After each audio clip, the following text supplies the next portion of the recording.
I'm Luke Summerhays, and I love Capsukid.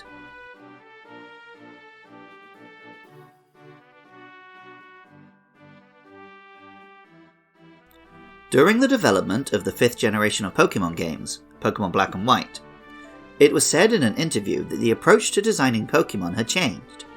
Before, it had primarily been the artists who created Pokemon, and the game designers and programmers fit them into the overall game where they could. In this generation, the process was expanded so that other departments could make requests. Famously, this resulted in the creation of Basculin, as the game balance lacked water-type Pokemon. Knowing that this is what goes on inside Game Freak, it makes me wonder which department requested what Pokemon. Does this Pokemon exist because the writers wanted it for the story? Did an artist want to draw a specific monster? Did marketing need something cute or something cool? Or did someone who has to balance the difficulty and the competitive scene ask a question? How can we make a grass and fire type?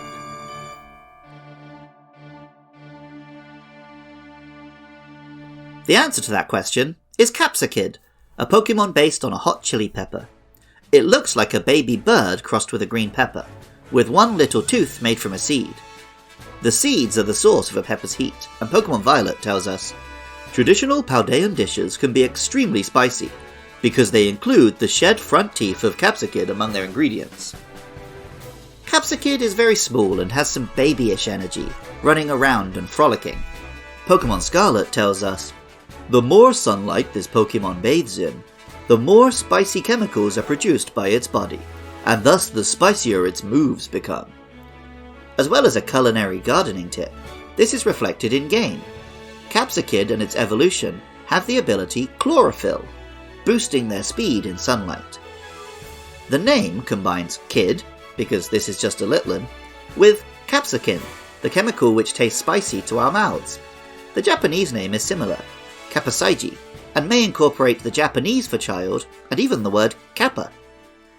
I didn't know about Capsukid for the longest time, because I first encountered, captured, and cherished its bigger sibling, or siblings. When exposed to a Firestone, Capsukid becomes Scovillain. Scovillain resembles a two-headed dinosaur, with one head a red pepper and the other green. The red head is in a perpetual frown, and the green a smile, making them resemble the two masks often decorating theatres or their entrances. Combined with a slightly jester-like design on the body, the Pokemon could be an actor.